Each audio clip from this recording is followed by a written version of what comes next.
এই শোনো না, কি হয়েছে জানো? আমি আমার বান্ধবীর সাথে কথা বলতেছিলাম, তো ওর হাজবেন্ড না ওকে বিয়ে করার উপকারিতা সম্পর্কে বলতেছিল। আমার না শুনে খুব ভালো লাগছে। এই তুমি আমাকে বিয়ে করার কয়েকটা উপকারিতা সম্পর্কে বলো না। তোমার কোন বান্ধবীর হাজবেন্ড বলছে এই কথা? আরে বাদ দাও, তুমি চিনবা না। তুমি আমাকে কয়েকটা বিয়ে করার উপকারিতা সম্পর্কে বলো। বেশি না, তুমি 4টা বলো। 4টা? না মানে 4টা? 4টা তো কোনো ব্যাপারই না। আরে বিয়ে মানে শুধু উপকারিতা উপকারিতা, বুঝো নাই? আচ্ছা, বিয়ের পর কি হয় জানো? বিয়ের পর তুমি শুধু বউ না, বউর সাথে সাথে একটা বেস্ট ফ্রেন্ড পাচ্ছ, যার সাথে তুমি মনের সব কথা শেয়ার করতে পারবা, যেটা তুমি বাইরে কারোর সাথে শেয়ার করতে পারবা না। তারপর কি জানো, বিয়ের পর নিজেকে একটু স্পেশাল মনে হয়। আমি যদি কখনো বাইরে থাকি না, ওই যে বাসায় কেউ একজন আমার জন্য অপেক্ষা করতেছে, নিজের ভিতরে একটা অন্যরকমটা ফিল হয় যে আমার বাসায় যেতে হবে, বাসায় যেতে হবে, আমার জন্য কেউ একজন অপেক্ষা করতেছে, বুঝো নাই? হুম। তারপর কি হয় জানো, বিয়ের পর জীবনটা একদম শান্ত হয়ে যায়, একটা গোছালো জীবন হয়ে যায়। তারপর কি জানো, আমি যখন বুড়া হব না, তখন কিন্তু আমি একা একা বুড়া হব না, আমি আরেকজনকে সঙ্গে নিয়ে একসাথে বুড়া হচ্ছি। তারপর শেষ বয়সে দুজনে একসাথে জীবনটা চলা। তারপর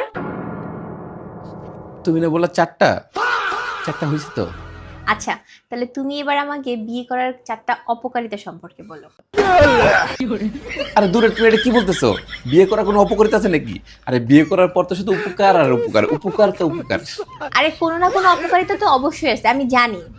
আচ্ছা, আমার সাথে তোমার এরকম করার কি আছে বলো? আমাকে বলতে তোমার কি সমস্যা? আমি কি ওইরকম?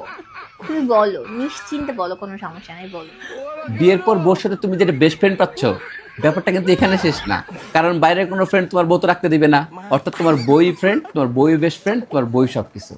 আহা, আমি তো তোমাকে বলি নাই, আমি অন্য মানুষের বউর কথা বলছি। তুমি তো এমন না, বুঝো নাই? তারপর ওই যে বিয়ের পর নিজেকে একটু স্পেশাল ফিল হওয়া, তোমার জন্য কেউ বাসায় অপেক্ষা করতেছে। আসলে সে শুধু তোমার জন্য অপেক্ষা করতেছে ব্যাপারটা কিন্তু এমন না। সে তোমাকে ফোনের উপর ফোন দিতেই থাকবে। ধরো তুমি তোমার কোনো বন্ধুর সাথে তুমি আড্ডা মারতেছো, আর তখন তোমার বউ ফোন দিতেই আছে, ফোন দিতেই আছে, আর তুমি রিসিভ করে বললা তুমি খেয়ে ঘুমিয়ে পড়ো, আমার আসতে দেরি হবে।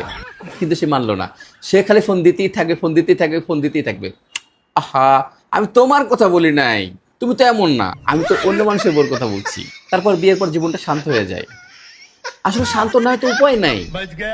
বিয়ের পর তোমার সাথে তোমার বউ এত ঝগড়া করবে, এত ঝগড়া করবে, এত ঝগড়া করবে, তাই জীবনটা বিয়ের পর অটোমেটিকলি শান্ত হয়ে যাবে। আহা, তুমি কেন এমন করতেছো? আমি তোমার কথা তো বলি নাই, তুমি তো এমন না, আমি তো অন্য মানুষের বউর কথা বলছি। আর তুমি তো তাদের থেকে আলাদা। আর বিয়ের পর বুড়ো হওয়ার যে ব্যাপারটা, আসলে বুড়া না হয়ে তো উপায় নেই। বিয়ের পর বউ তোমাকে এত প্রেশার দেবে, এত প্রেশার দেবে, এত প্রেশার দেবে, প্রেশারের ঠেলায় ছেলেরা অটোমেটিক বুড়ো হয়ে যায়।